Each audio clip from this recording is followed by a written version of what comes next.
Hey, everybody, welcome aboard The Shallows, the pod designed specifically for all you 10-team and smaller league managers out there. I'm your captain, Eric Henriksen, alongside chief mate Carson Picard. Carson, how are the seas faring today? The seas are surprisingly warm. It's about 50 degrees here, which for Minnesota in early March is not half bad. Not quite like actually shorts and t-shirt weather. It's a bit cloudy out, but we're getting there quick, Eric. We are getting there quick. I know I saw 74 on the weather forecasted for next week, and I almost had a heart attack. I am so ready to be over the winter. But before we get going today, I just want to tell everybody that we here at Pitcher List have something awesome for you. Our live draft assistant is fully updated, and we've completely overhauled it for your drafts. Think of it as having a personal scout, an analyst, and a master strategist sitting right next to you as you draft. Some new features include fully integrated PLV 2.0 projections, more streamlined system of entering picked, and a new player tagging where you can designate players as sleepers, targets, and even avoids. Did you miss out on a positional run? Don't worry, our live standings tab gives you real-time updates so you can adjust on the fly. See how your team stacks up against the rest of the league, see your projected finish, identify strengths and weaknesses, see what other teams need, and identify areas you can target. The Draft Assistant is available with a PL Pro subscription, and if you want to support Pitch List at the highest level for everything we do, lifetime subs are still open for a limited time. Dominate your draft with our live draft assistant. Use promo code podcast LDA 15. That's podcast LDA 15.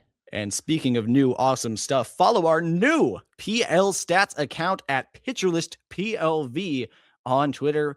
Player cards with absolutely everything you would need, from stuff grades, pitch locations, and more in nice, slick formatting. It has gotten a lot of traction, and I can tell you, I had a behind-the-scenes look at it before it launched.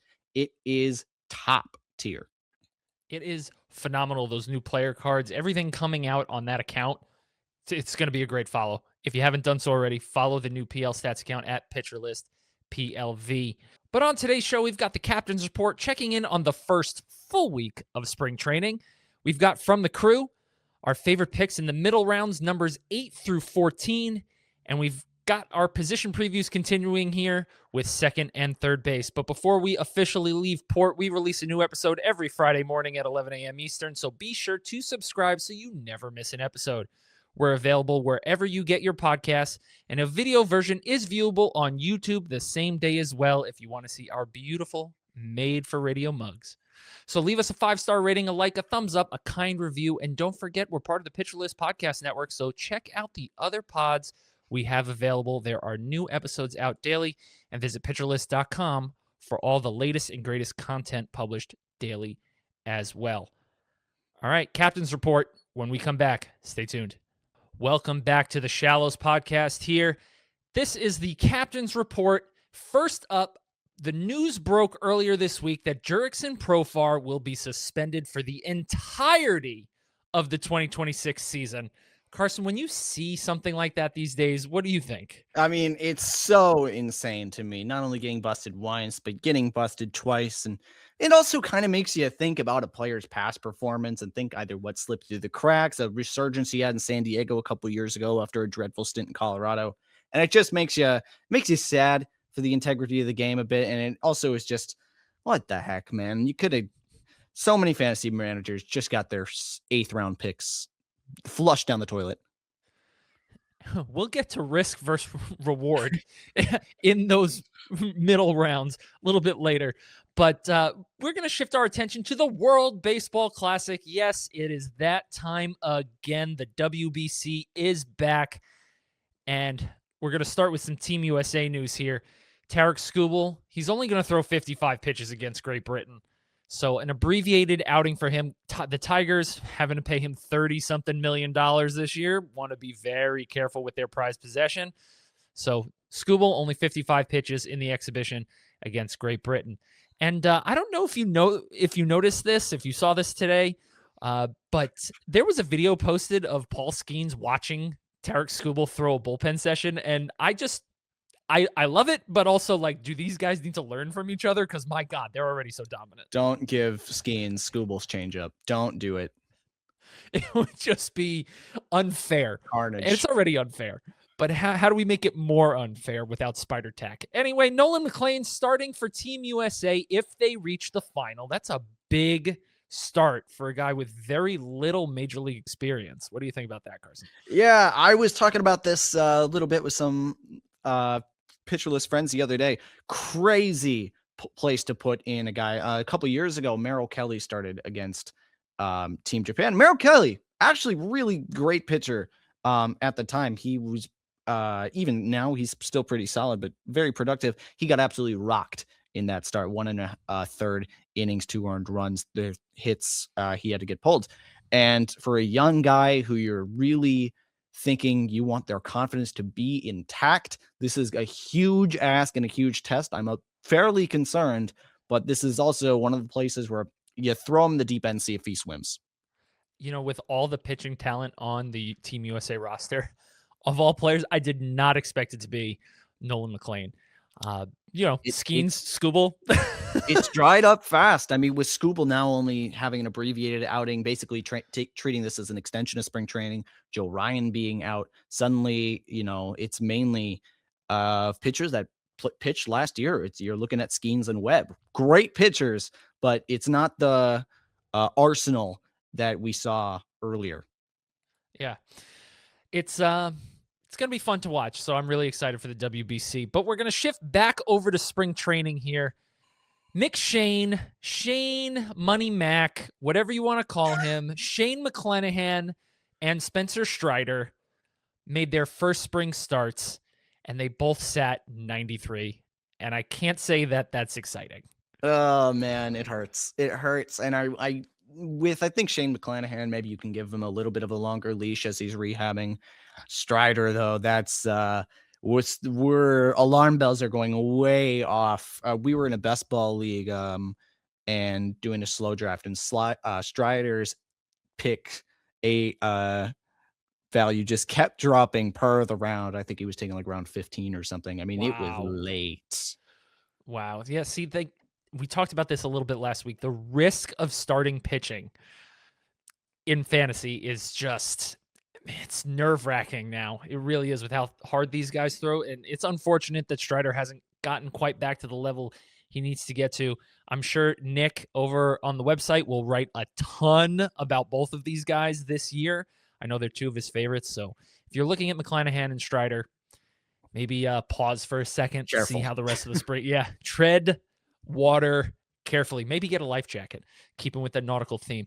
Anyway, big homers from some young guys. Kevin McGonigal, top prospect for Detroit, hit a 461-foot homer on Tuesday this week against, I believe it was Team Dominican Republic in the exhibitions leading up to the WBC, off of none other than former Yankee ace Luis Severino. If you haven't seen it, go watch it. It was a moonshot. Speaking of moonshots, Junior Caminero, he peaked at 116 in max exit velo last year. Well, so far this spring, and this is what's great because we have all the StatCast data at all the spring stadiums this year, he hit one 118.5. Holy smokes. That's crushed. That is certifiably crushed. I mean, this is a guy, he's 22 years old, maybe put on a little bit of muscle, got a little stronger. He's still filling out as an adult human being. Man, the sky's the limit for Junior Caminero. Speaking of a guy who's filled out and is already at the sky, Aaron Judge hit one 116 off the bat, 453 feet. Carson, I know you added this to the rundown. What was it about this home run that made you go, wow?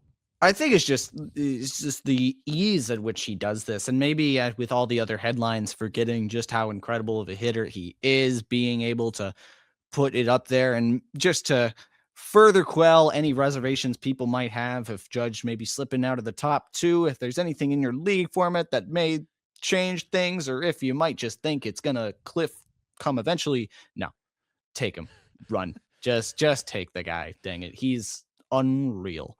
The best right-handed hitter in the last century of baseball. Wow, that includes Mike Trout. I'm just throwing that out there. Oh yeah, no, it does. Yeah, it does. I was talking to a buddy of mine about, I think saying Mike Trout is the best player of his generation is actually a disservice to Aaron Judge and how great he's been because, yes, Judge was hurt first couple seasons of his career, but Trout's been hurt for like 5 or 6 consecutive seasons, and it started at age 28 when you're supposed to be in your prime. So I Yeah, think Aaron I Judge think is just on another level. Trout we can clearly say is the king of the 2010s, but in 2020s it's entirely the Judge Shohei show. Oh, No absolutely. other players. We got one more note here in the captain's report. Payton Tolle, pitcher for the Red Sox, hit a 100-mile-an-hour mark on the radar gun. What do you think about Tolle and his prospects this year? Totally, and shallow leagues. We may not talk about these guys as much as many pods, but it's always interesting to look at some guys, especially those who had a cup of coffee in the majors already, and totally flash some stuff. It's very nice to see that stuff in spring training, even a little early in spring training. Just as a reminder, he's here, he's throwing gas, and he's nasty. A guy to look out for late in your rounds at this point, but keep an eye on him. It's a name to know. Look, with all the injuries that you're going to experience with your pitching staff, Payton Tolle might be one of those guys that you end up picking up off the wire, assuming he's in the rotation, and maybe sticks on your team for a little bit. He came up last year. I think he had a fantastic debut. Left-handed pitcher, if I'm not mistaken, and just a tank on the mound, too, if you look at him. But that does it for the captain's report. We'll be right back with From the Crew. Welcome back to the Shallows podcast presented by the Pitcher List Podcast Network. Segment 2 here from the crew, the segment where we take your questions. That's right, you listeners out there, you watchers, if you're watching us on YouTube, you can message us on Twitter, Blue Sky, the PL Pro Discord server, or send us an email at theshallowspod@gmail.com, and we'll be happy to answer your questions here on the show. We are here for you.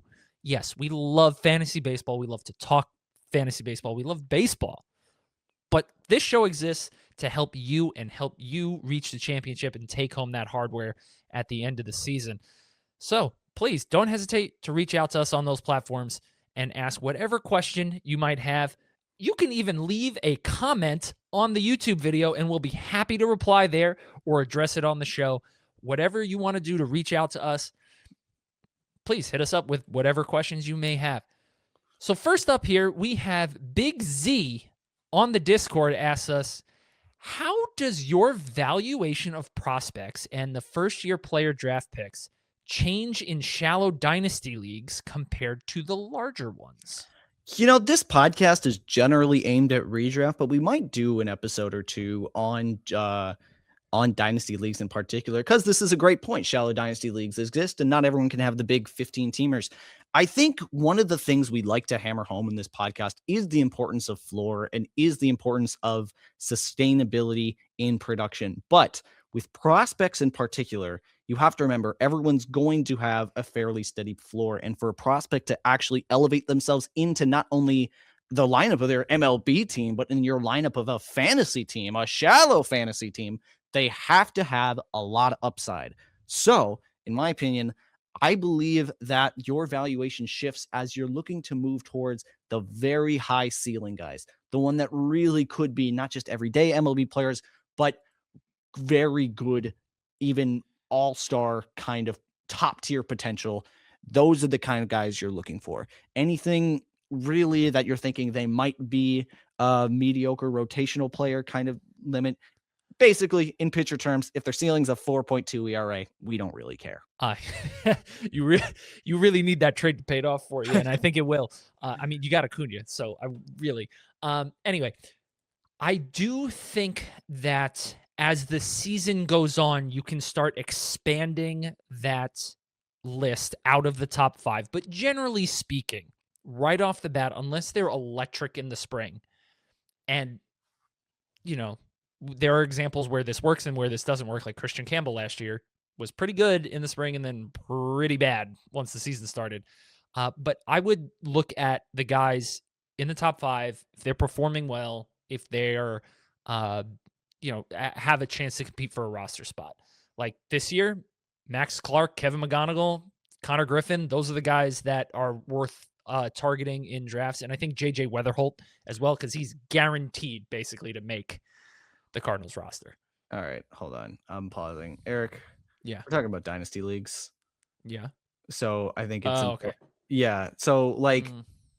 we care about more than just the top 5 prospects in dynasty leagues. Oh, okay. All right. Yeah. So I'm thinking keeper because that's what I'm super familiar with. Yeah, no. All right. This is So we'll supposed to erase be. all that. I mean, Okay. do you want to just answer it again? Yeah. What was the last thing you said so I could just have the jumping off point? Oh, brother, I don't remember. I think I just had a fairly conclusive. I don't remember what I said. You want to go something off of? I mean, I think I'm just talking about upside, right? Upside in prospects, and you're looking at that. Right. I Okay. think, the last thing I said was like you don't want a guy whose ceiling's around a 4.2 ERA. Right. Okay. So you're thinking about dynasty prospects. Yeah. I mean, like, what Hi, Barry. level? What? What? Like, how deep do you typically go for dynasty there? Well, first year Because player drafts is the first year player that's it. draft. Yeah. You're going high schoolers. Damn, man. Like, to me, that's really tough. Like, I do not care about an 18-year-old. You Like, might also, if you really want, you might yeah. just. I can just answer that. You don't have to pitch in. That's true. That's true. Honestly, if that's up to you, if you don't want to give advice on that, because that's a weird one, but yeah. No, you know what? I'll say one thing because it's shallow, so you do really want to concentrate on the top.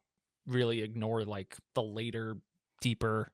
You don't need to go that deep and waste your roster spot. All right. well, Cool. there's minor league. Oh yeah, okay, yeah. Well, there's minor league formats, right?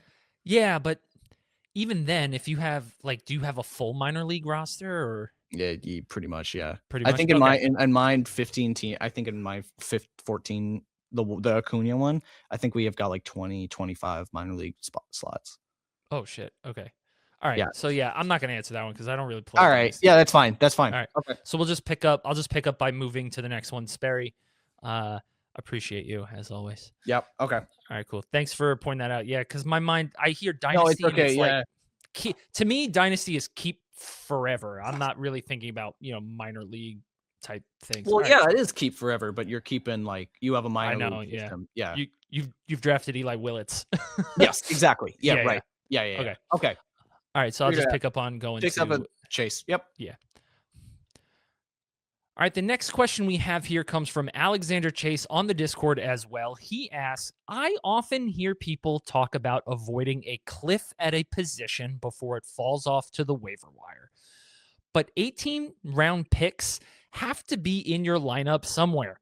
Should I be okay with just punting a position, say punting on second base in a 10-team league with a middle infield spot, and risking that my preferred late target gets back to me?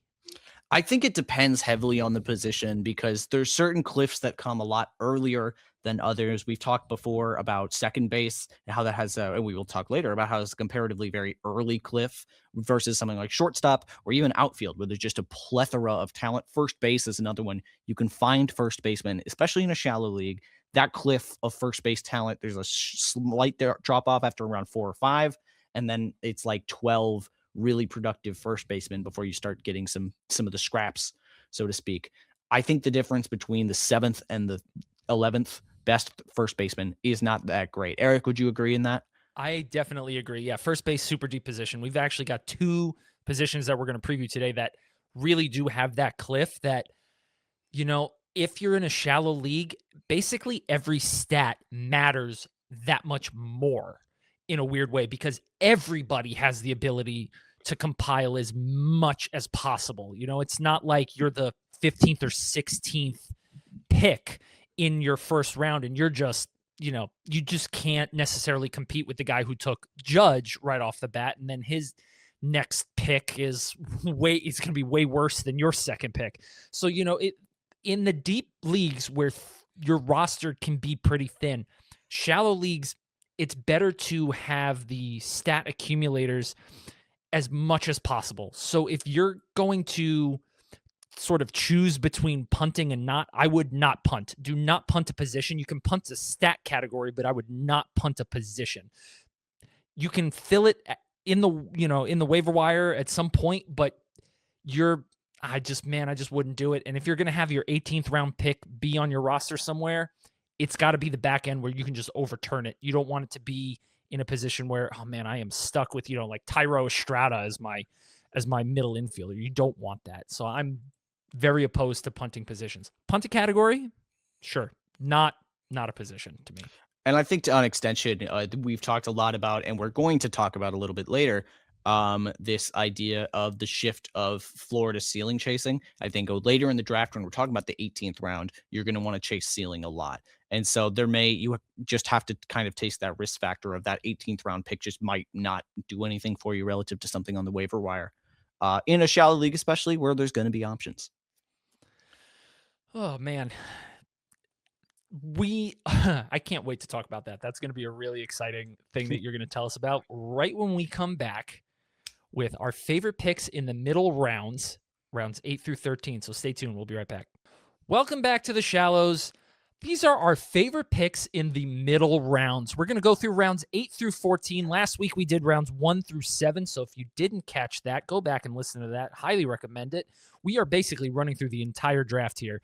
So we've got rounds 8 through 14 this week, and we're going to talk about players in each of those rounds that we want to save, that we would throw that buoy ring that's on every boat. We'd throw them that ring, and we would save them. Those are our targets. And who we'd let drift out to sea, which I guess if we're not throwing them the ring, they're drowning. Those are our players to avoid. And we're doing this based on the Fantrax ADP on Fantasy Pros on the day that we're recording. They update that frequently. So if we're off by 1 or 2 players, don't add us, okay? We are doing our best. It's up to date when we do it. So please bear with us here. Carson, you alluded to it in our previous segment in one of the answers and from the crew, but you've got this rule. Tell us about it. It's fascinating. Yeah, so we were talking a little bit before the show, and I came up with this rule, and I think it's a really good indicator of how we view value in a 10-team league. And I'm going to call it the 5% rule. And the idea here is with every single round that goes by, the ratio of which you care about floor versus ceiling shifts by 5%. So that means in the first round, you are chasing floor at your highest. And that means that you just want the guy that you're going to lock in, have great production, because everyone has a high ceiling, but to have a high ceiling, most of the time you need a very high floor. You're getting dependability. Each round that goes by, that shift occurs more and more. By round 5, you're looking at a 75 to 25 floor to ceiling split, chasing a little bit more upside in lieu of those really established floors. By round 10, you have an equilibrium split. And so you are looking not only for the guys that are able to produce at a good level constantly, or even are dependable from a playing time basis, but you're looking at ceiling. You look at the guys that can really change the margins and win you your leagues. And by the tail end of the draft, the floor is pretty much all gone away. And by round 20, it goes 0% floor. You're looking all at ceiling, and you just want to make the most impact. So at 5%, the 5% rule, it shifts with each round. What we're going to be talking about today is round 8 to 14, which should be a really interesting point in the draft, because this is when you start to have those equilibriums and the shift really starts becoming apparent. So we're going to go from, by this rule, a 60-40 floor to ceiling ratio, and by the end of it, it's going to be about a 30 to 70, if my math's correct. Yes. I don't math in my head anymore. I went to the College of Optional Math, so I don't math in my head. But I'm going to guess that you are correct here. Anyway, moving on, round 8, here we go. 5% rule, we're going to keep that in effect as we go through here. We're going to take it into consideration. Round 8 by player here. First up, we have Jackson Merrill, then George Kirby, Framber Valdez, Ben Rice, O'Neal Cruz, Seiya Suzuki, Christian Yelich, Spencer Strider, Alex Bregman, George Springer, and Mason Miller. I may have been one off there. That sounds like 11 players, but that's okay. Carson, who are your favorites to target and save with that buoy ring that's on the side of every boat? in I this round, think round 8. this is a section of the draft that feels really format dependent. If you have an OBP or an average league, I think that can actually really shake things up here with the likes of Bregman, Yelich. Tell you what, though, he's a hot commodity, and I feel like I'm banging the drum. Everyone's doing it. I'm saving up Ben Rice. I think every single thing I look at looks fantastic. I like what he's doing at this price point. I think it's a good bet. I really believe in him. I'm just gonna say that all spring. I believe in him a lot. And I am leaving Drift out to sea. We already talked about Spencer Strider. I think that one's a given. I'm going to let Drift out to see George Kirby, though. I think I love the floor. But as we're getting to the point where I want to chase ceiling a little bit more, I'm just not seeing it as much with Kirby. The run prevention in his 4 years in the league has been moderately above average, not spectacular. The volume isn't tremendous, and the strikeouts have kind of come and gone. I think Kirby has really great control, obviously, and a good real life pitcher. The whip isn't incredible. The ratios just aren't there for me, and the volume doesn't do enough to compensate it. I think there's some really alluring options around this price point that do it, frankly, a little better.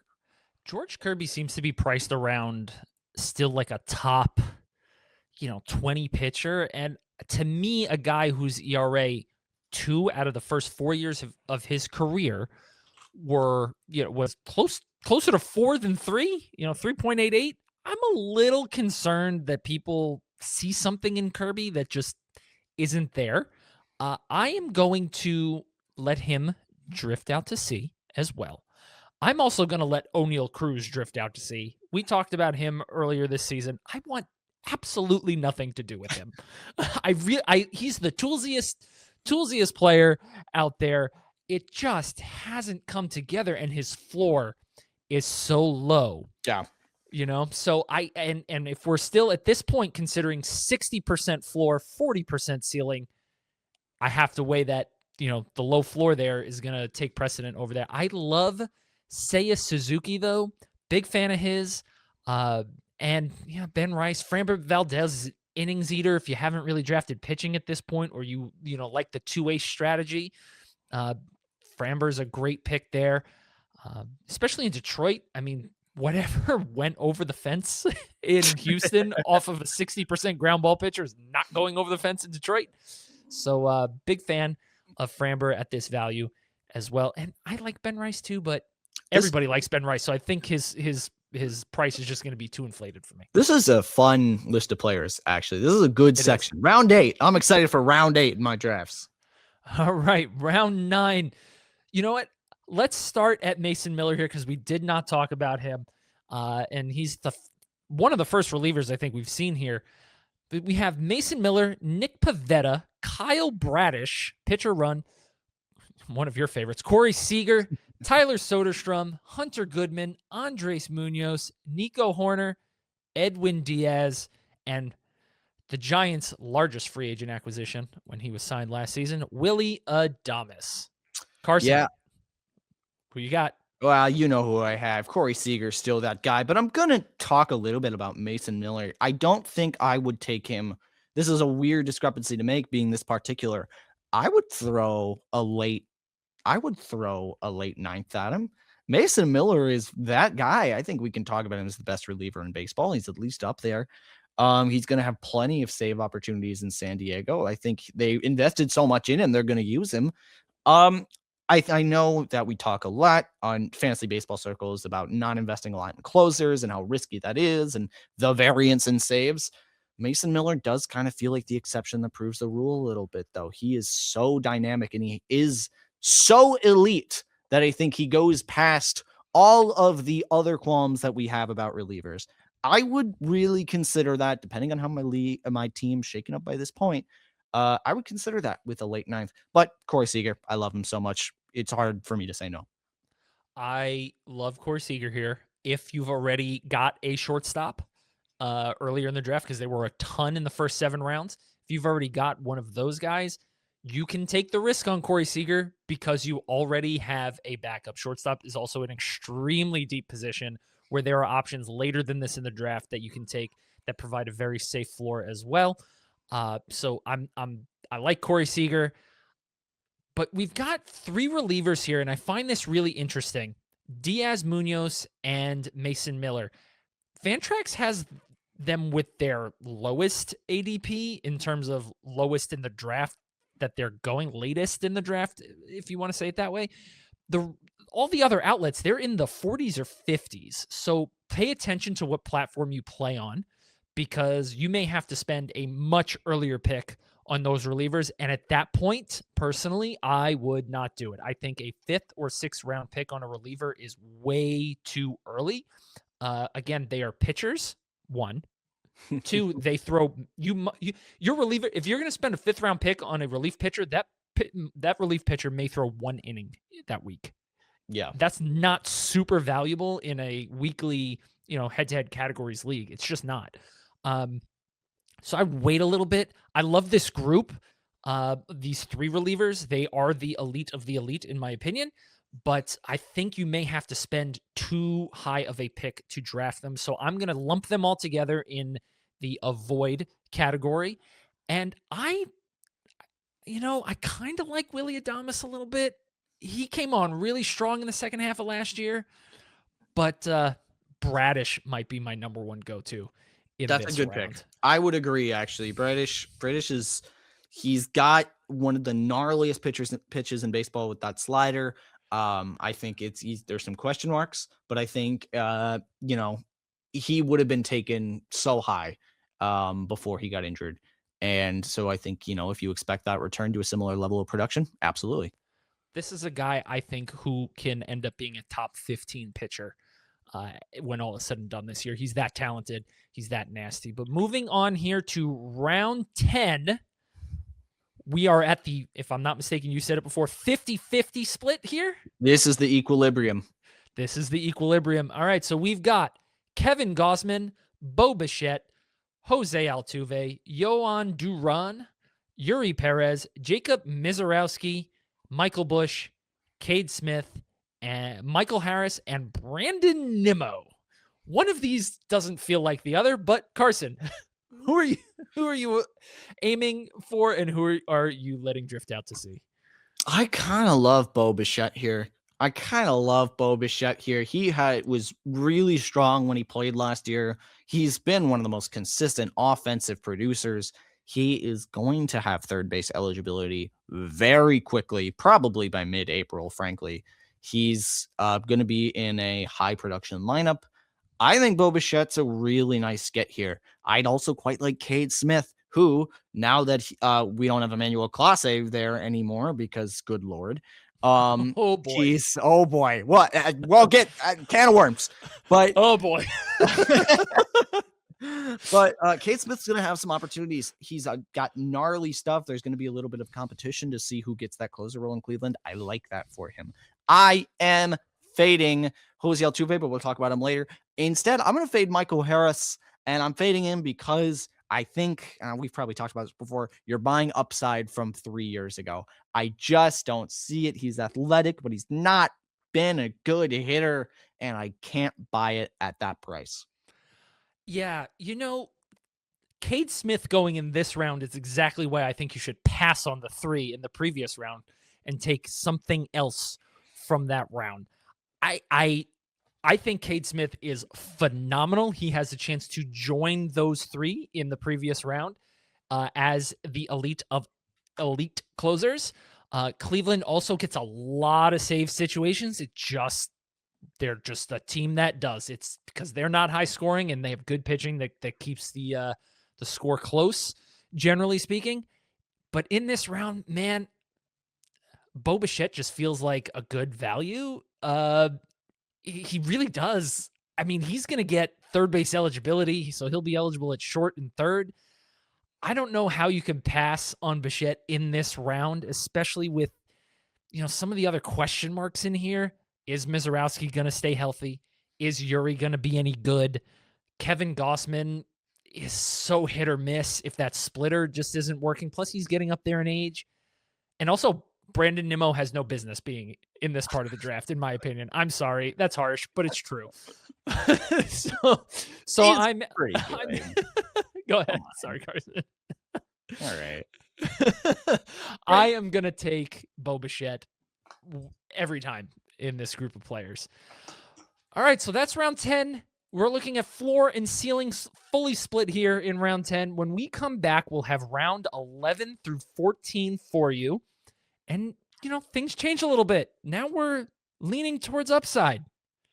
We'll be right back with round 11 right after this.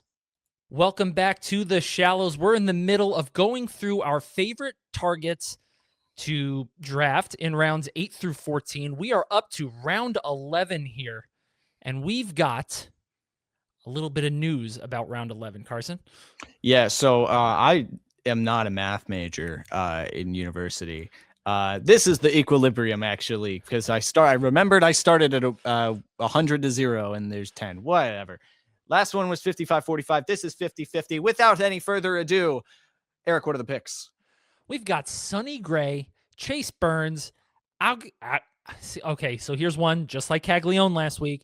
How do you say his name? Is it Augustine or Agustin? Agustin? Augustine. I think it's Augustine. Catcher for the Miami Marlins, Agustin Ramirez, Trevor Story, Matt Chapman, Luke Keeschel, Ian Happ, Taylor Ward, Nolan McLean, Tyler Glasnow. All right, Carson, who you saving? Who you letting drift out to sea? This is another round for me that I really love. A lot of great names and some potential for huge values. We're talking about ceiling now. Chase Burns, to me, I think on a per inning basis, could be one of the best pitchers in baseball. There's volume concerns, but frankly, we haven't let him have a long enough leash at any level. He was a professional baseball player 1 year. What are we going to evaluate on that? People saying he threw 109 innings. Yeah, sure. Well, he wasn't given the chance because they didn't want him to throw his arm out in single A. Give a guy a chance. All the pitching metrics, absolutely adore him. I'm going Chase Burns here. I think the upside is so tremendous. With a solid enough floor, I think I can handle. I love Chase Burns here. I would love to draft him. My concern is, and I'm just saying this, it depends on how you've drafted at this point in the draft. I personally would not make Chase Burns my number 2. I don't think you're going to get enough volume from him this year. If he throws 140 innings, that's great. He could strike out 200 players. Phenomenal. But I'm worried that that's basically Tyler Glasnow, which is, and they're getting They're here also. Yeah, he's here too. And how many of you are excited to draft Tyler Glasnow? Right? So I'm concerned with his value at this point in the draft. That's it. I am not concerned about the talent. The talent is incredible. The ceiling is as high as it goes. It's the sky. The sky is the limit for Chase Burns. I'm just a little timid on his draft price here, but I might have to say that Matt Chapman is the pick here. I know no one's excited to draft Matt Chapman, and we'll get to this at third base. You miss on Matt Chapman here, and you don't have a third baseman yet. Oh boy. It's a long way down. It's a long way down. I like Matt Chapman a lot. I think I agree with you. To get real quick onto who we're letting drift off to see. I'm fairly reserved. Ian Happ is one I just like. He's good. And then I don't really have to say anything more with that. I think it's got to be Trevor Story for me. I think he's just up there in age. Last year, I wrote a piece about Trevor Story calling him busted. That didn't quite work out that well. This year, I'm kind of going to take that back and say I think I had some good process with that pick. I just don't think any of the stats, the expected ones, really love him. I think any real upside in athleticism that we saw from him last year, he's just getting into his mid-30s. You can't count on it that long. I'm fading Trevor Story here. There's some other shortstops around this price. Next round is we're going to see Jeremy Pena. Get Pena instead of Story. What are we doing? I would agree with you on that. Let's not fail to mention Nolan McLean, though. Okay. Super high ceiling, too, there. He's fun. He is fun. He is a lot of fun. Hey, and if you're getting the chance to pitch the championship game for the World Baseball Classic for Team USA, somebody sees something legit in you. But I'm 100% avoiding Trevor Story as well. I want nothing to do with him. You're looking at like 4 consecutive years of injuries, 1 healthy season. I I can't get behind it. He doesn't impact the ball either. It's just not the guy I want anything to do with. And Luke Keeschel too. Sorry, Twins fan. That's Sorry. fine, actually. All right. All right. You can't hurt my feelings anymore.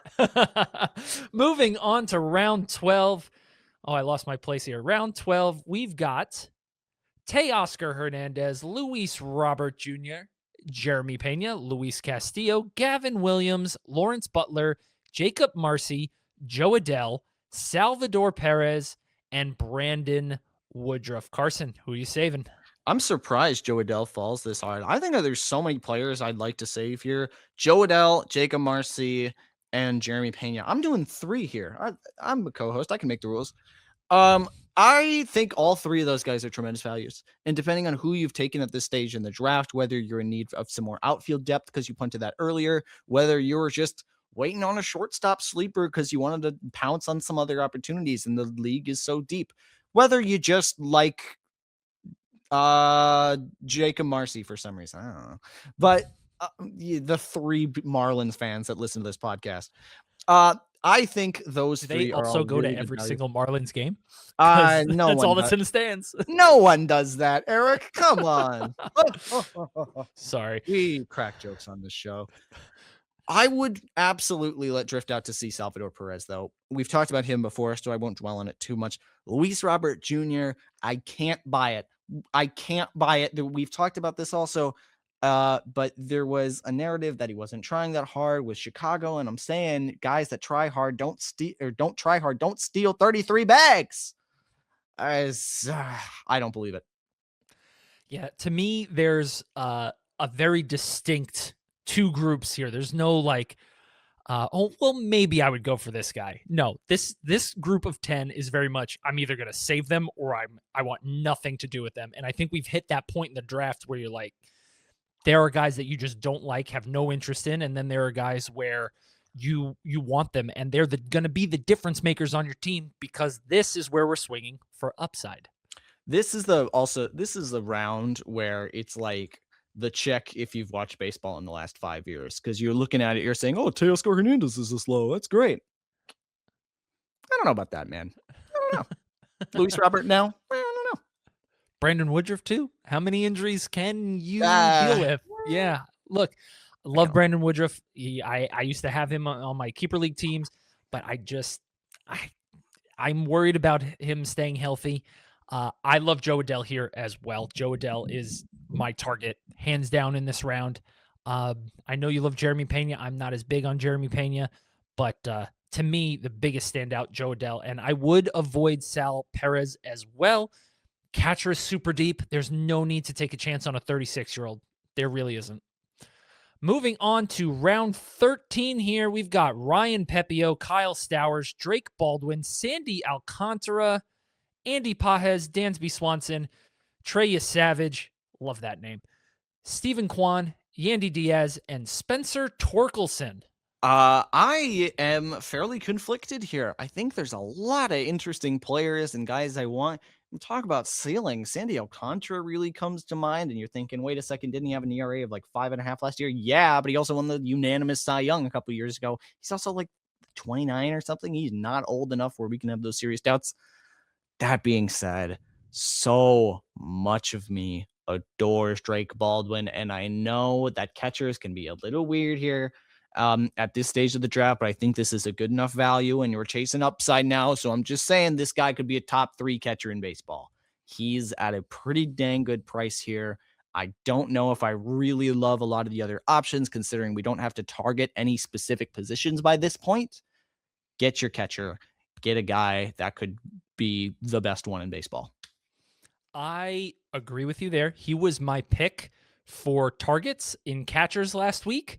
If you missed that, go back, listen to the podcast. We had our catcher and first base previews last week where we talked about our targets and our avoids and our swing for the fences, which we will do for second and third base a little bit later on in the show. But Drake Baldwin was my target at catcher. Love him here. I think he's got the highest ceiling of anyone in this round. So not only do I think he has a very safe floor because he's so good, but his ceiling to me is also the highest. So that's the target I'm going to go for at this point in the draft. in every round forward. So Drake Baldwin is my pick. Who are you letting drift out to sea? Letting drift out to sea here. I think it's hard for me personally to buy into Stephen Kwan here. I like so much about it. And okay, well, let me preface. If you're in an average league, I think you can go with Kwan. He's going to be fine just because he's producing. On base percentage league, I think you can absolutely let him drift out to sea. Andy Pages, the Dodgers just kind of do this thing. They got a guy that goes in the outfield and does well exactly 1 year. And I think that's Pages this year. I do not think he has a great year next year. I don't like very many things about his profile. And no average at all. So I'm out. I would say about Stephen Kwan, according to his Fantrax ADP relative to the other outlets, he's being drafted about 4 rounds earlier, which is interesting. So again, check your platforms, check your league settings. But Kwan is very much, I think, a niche player to fill a very specific kind of role. Hey, I have no batting average at this point. I need a utility or my third outfielder for average, but I don't think he provides enough counting stats to really help you in shallow leagues. So I'm passing on Stephen Kwan. I kind of like Spencer Torkelson here. First base, he's kind of like this is like the edge of what's useful at first base in a 10-team league. So I kind of like Torkelson here. Expect 230, 240 batting average, 30 plus homers, ability to drive in 90 runs. I kind of like him as sort of the end of what's really good at first base before you really start taking on risk. And I might also pass on Sandy. I'm sorry. I know he won the Cy Young, but the strikeouts weren't there before he had Tommy John, and they weren't there last year. He needs volume to be useful. I'm worried. I just am. Moving on to round. Is this 13 or 14? I'm losing count. This is 14. Round 14. We've got Aroldis Chapman, we got to be careful when we say this. Cam Schlittler, Nick Lodolo, Blake Snell, Brandon Lau, Mike Trout. Wow, how times have changed. Ozzie Albies, another one. Trevor Rogers, David Bednar, and Emmett Sheehan. Carson, who you saving? Who you letting drift out to sea? I think I got to save Cam Schlittler. He has been so good during his limited tenure. I think he's going to rack up wins. I think there's so much about his profile I like.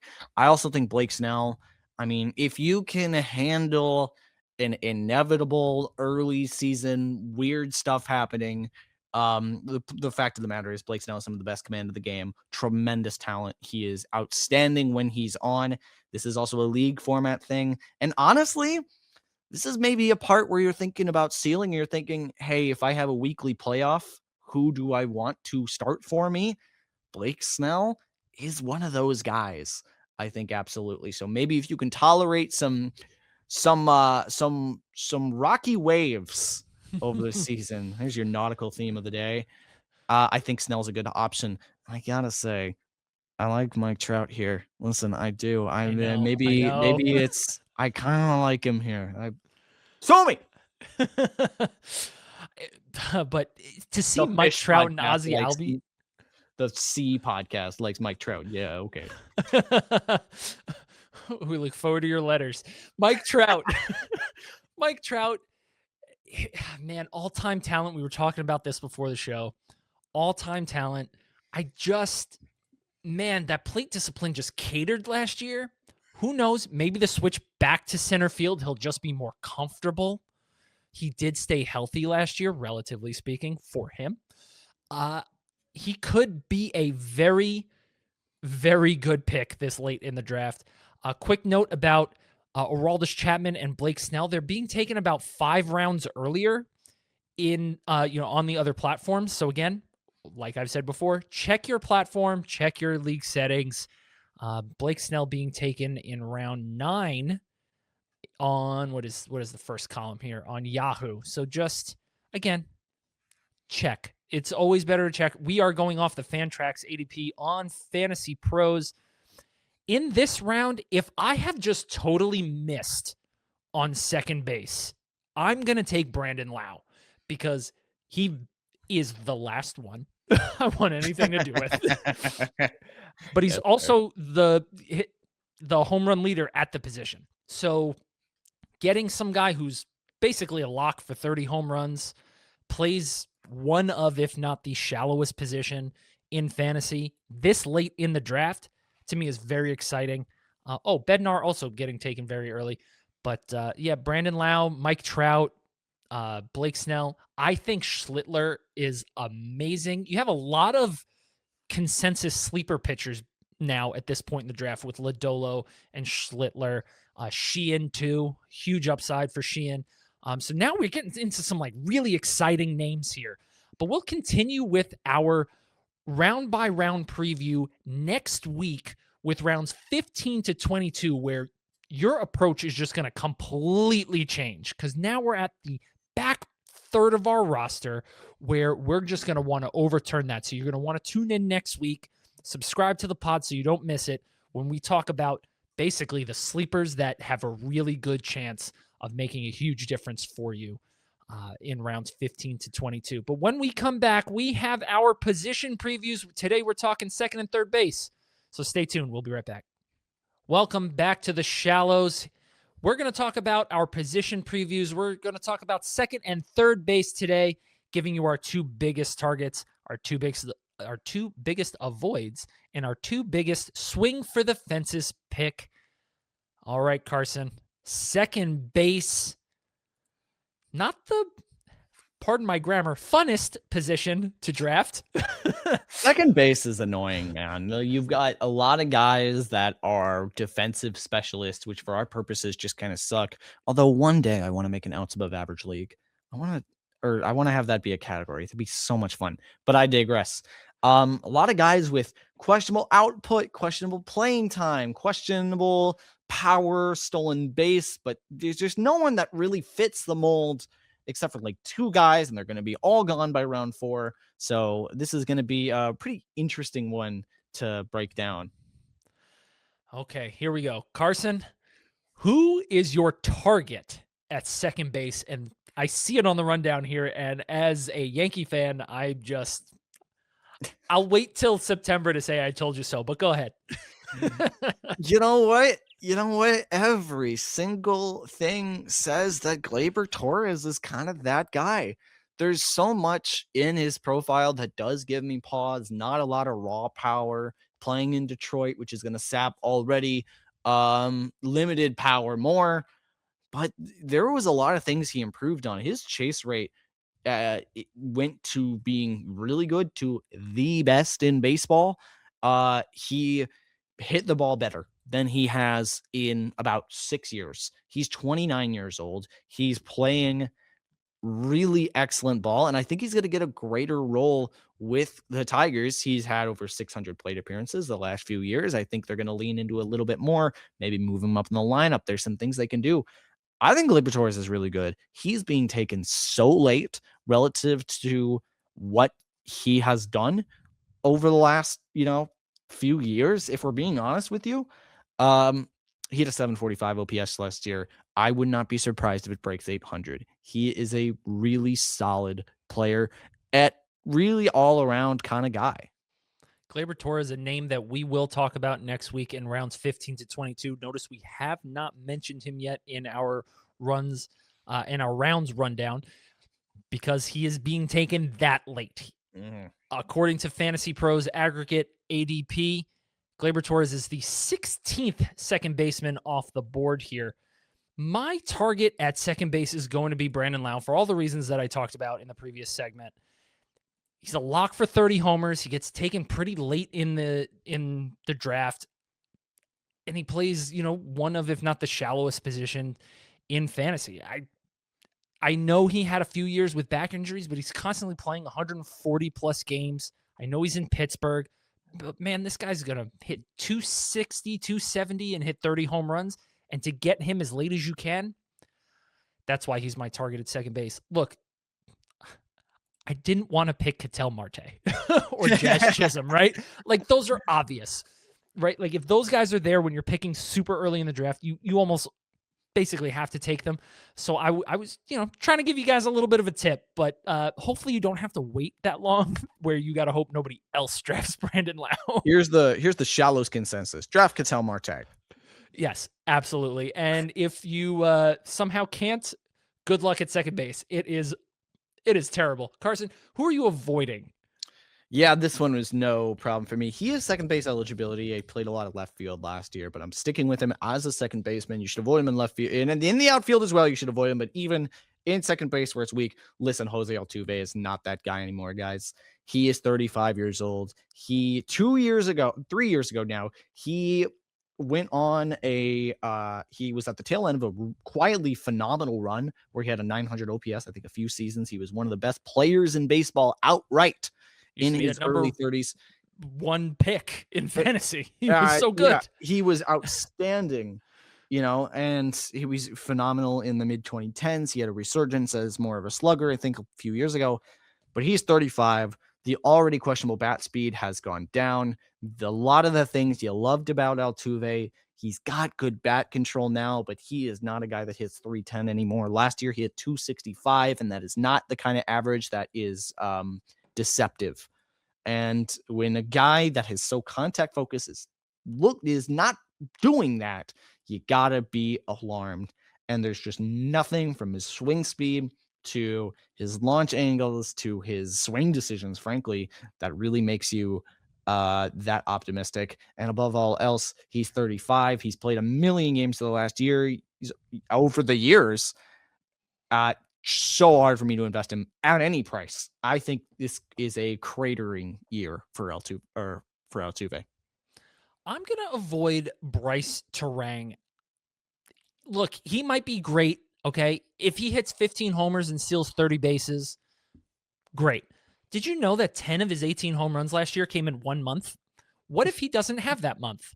Just saying, like 10 of 18. Over half of his home runs came in 1 month. So he was, the best player on planet Earth for 1 month. But I don't see it. The precipitous drop in stolen bases from 2024 to 2025 worries me that he'll never get back to the 2024 level of stealing 50 plus bases. Look, he very well could, but then he could, maybe hit 5 home runs. I'm too worried about the profile at that draft, value, which is way too early for me to have any interest in Bryce Terang. Bryce Terang could very well end up being Nico Hoerner, and that's a good player, but in a shallow categories league, you're basically punting home runs in the 4th round. Like, do you want to do that? I'm not sure. So that's why Bryce Terang is an avoid for me. Carson, who is your swing for the fences pick at second base? Who are you just like, this guy could take me to the championship if I draft him? For a couple of years now, I've been one of the main Jackson Holiday pessimists, and I'm kind of turning a corner on this year. And I'm saying, I think there is maybe more here than people are giving him credit for. I think he's a guy that may not really, well, if we're talking upside, he may not have a tremendous upside, but I think relative to where he's taken, I think he can be a solid contributor in all 5 categories. He's going to steal bases. He's going to hit some home runs. And I think he's got maybe enough upside to tap into some of that. I don't think he is going to be an all-star player. For me, that ship has sailed. I don't think he has the raw tools in order to do that, but he was a top prospect for a reason. And a lot of that is really strong bat control. He looked wildly overmatched his rookie year. Wildly overmatched. You're his being second nice. year, yeah. His second year, he was steady. And I think if next year this season, he's able to be a slightly above average bat with some steals, that's actually a pretty dang good second baseman. He's being taken, I want to say, like 170 on his ADP. That's a pretty decent value. I think with maybe a little bit of a refurbished Baltimore lineup, that could be fairly nice. Jackson Holiday, a name we'll talk about next week because of his ADP. Actually, on Fantrax, they have him all the way down at 239. So we will not be mentioning him next week. It's because of the hamate bone. Oh, right. Yeah, but on the other platforms, Yahoo 164, CBS 128, RT Sports 160, and NFBC 144. So look, you saw development between year 1 and year 2. You want to see that. We never saw that with a guy like Jared Kelnick. We've seen it with Jackson Holiday, and that's a good thing. Yep. His value is way, like his ADP value is way lower than it was last year. I would target Jackson Holiday. That's a great swing for the fences pick because he could very easily end up being a top 5 second baseman. Very easily. But my pick is going to be JJ Weatherholt, another top prospect. We haven't seen him debut quite yet, but man, this guy's just got such a good hit tool. He can steal bases. He's got some power, and he's guaranteed playing time in St. Louis this year at a very shallow position, and he'll have multiple position eligibility too at second, third, and short. So I'm a big fan of JJ Weatherholt. You can get him pretty late. His ADP here, Yahoo 198, CBS 249, RT Sports 233, NFBC 269, Fantrax 273. So he's not even a name we're going to mention. He's getting taken after round 22. If he's there in round 22, you take JJ Weatherholt. I think he's going to be great. I think he's one of those rookies that you can target. I think he's one of those rookies you can really target going into this season. But that does it for second base. It is not the best. But our targets, again, are Gleyber Torres and Brandon Lau. Our avoids are Jose Altuve and Bryce Terang. And our swing for the fences are the young guns, Jackson Holiday and JJ Weatherholt. Moving on to third base, Carson, what do you think of the position as a whole here? I think third base is one where previously there was probably about 8 guys you could reliably get before the cliff. That has been trimmed down to maybe around 5. Arenado is pretty much completely out of the mix. And there's a few other names that, are just kind of, It's weird. It's a weird position that is, even we've got some guys here. You're about to mention someone that's, I think, really interesting but also kind of exemplary of how we've seen some guys we used to be able to depend on fall off a bit. Take your guesses now who that could be. But I think overall this is a really interesting position once you get Jose Ramirez out of the way. That's almost like Jose Ramirez is, I think, like an auto draft if you're 4th or 5th. Yeah. I know 4th. Do I take Juan Soto or Jose Ramirez? I might lean. Soto steals now. Allegedly. We'll see if he does it 2 years in a row. But I would maybe lean J-Ram in that situation just because third base, I think personally third base is the shallowest position in fantasy. It is not good once you get past like the first 7, and it's rough. But here we go. Carson, who is your target at third base? My target at third base is Alex Bregman. And Alex Bregman has a reputation as basically a guy that is only good because of the Crawford boxes. And he had one great year in 2019, but he thrived in Houston. Listen, everybody had a great year in 2019. It was the juice ball. Even adjusted phenomenal for that. In 2019. Even adjusted for that, he was like second MVP voting.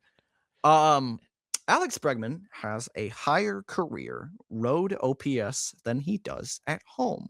Now, I'm not going to tell you that Dyken Park, formerly known as Minute Maid Park, was not really good for left-handed or for right-handed pull hitters, but I am going to tell you that it kind of didn't matter for Bregman. He was still really good, and he has a lot of traits in his game that are just very dependable. He might, bar for bar, have the best bat control in baseball. Credit to a lot of contact hitters, but a lot of them, do a great job at hitting the ball into the infielder's glove. Bregman does a great job at splitting the defense. He does a great job at controlling where he hits the ball while still hitting it reasonably hard. And I think there's a lot of nice power he can tap into. I think he's got a very excellent ability to be annoying at the plate in a good way for us. in an OBP league, I think he's sensational. In a batting average league, he has such a great hit tool that I think it kind of still works extremely well.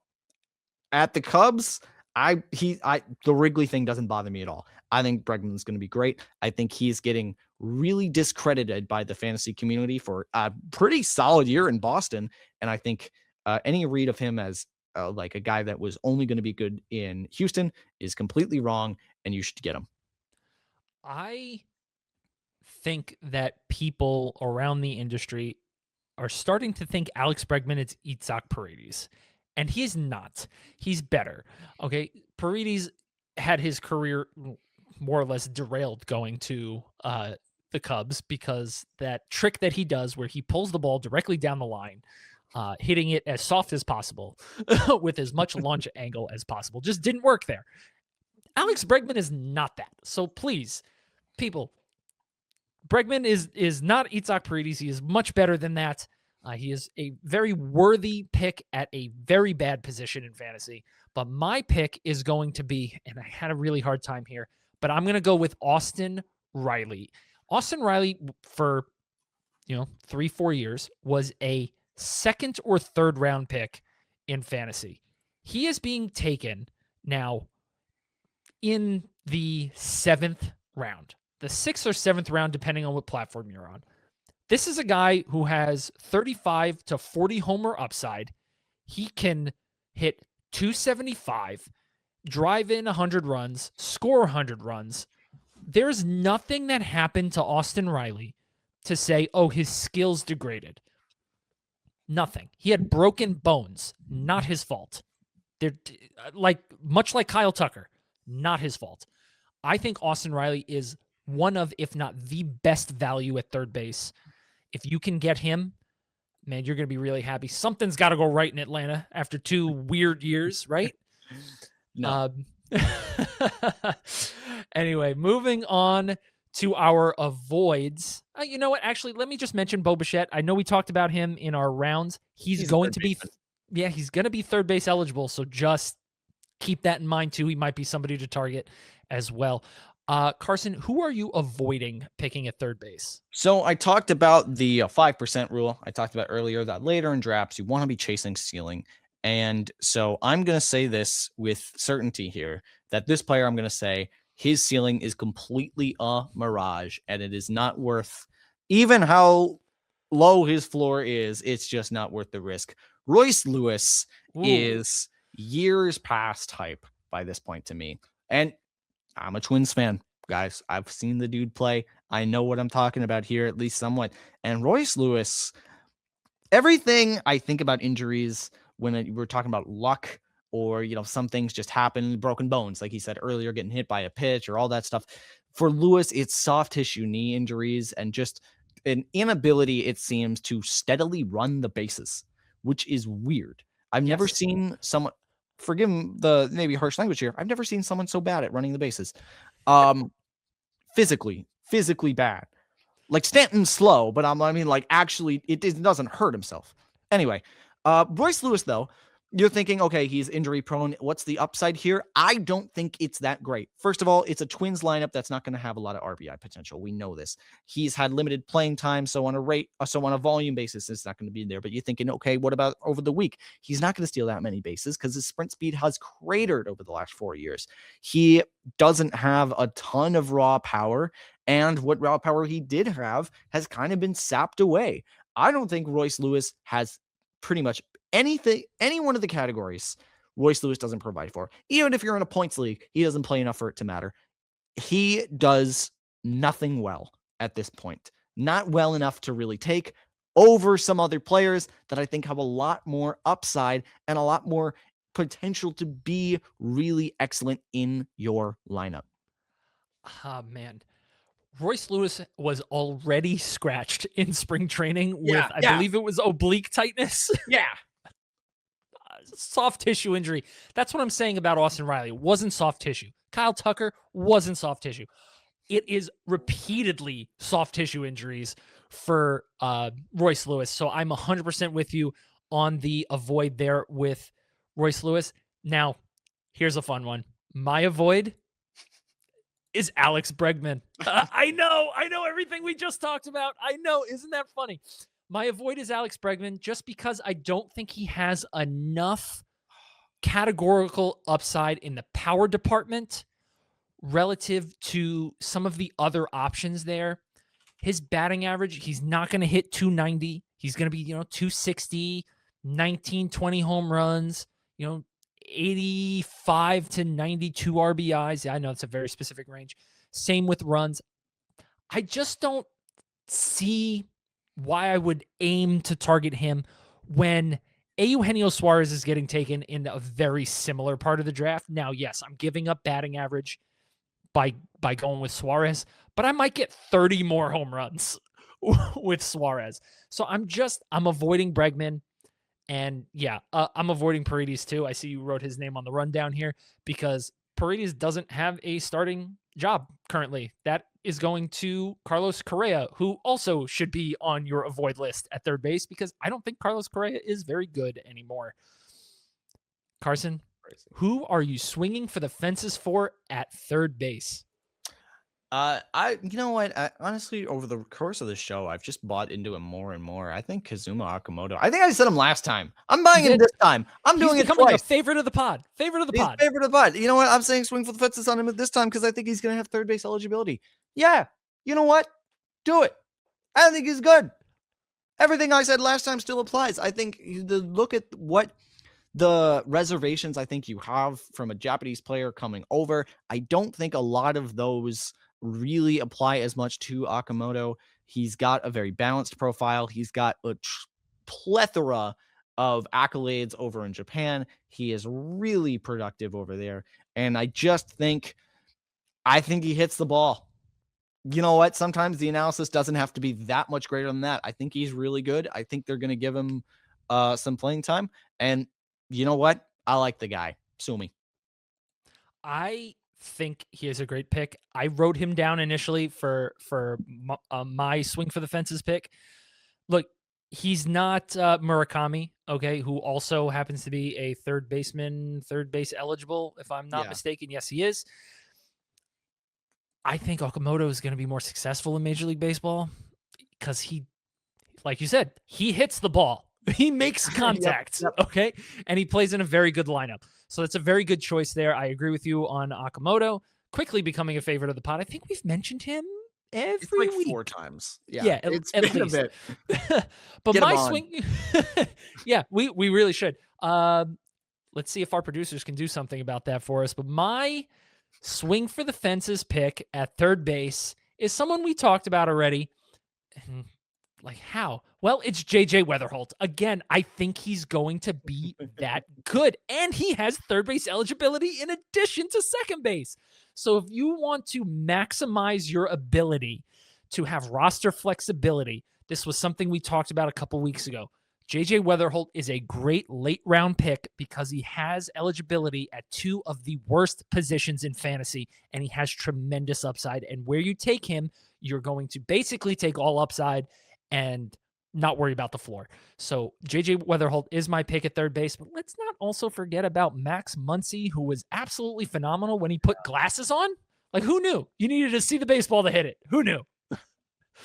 There's some fun guys. Colson Montgomery has third base eligibility. I think he's really fun. Yeah, third base is more fun. Second base is more nerve-wracking, I think. I think you were underrating third base earlier. There's some guys.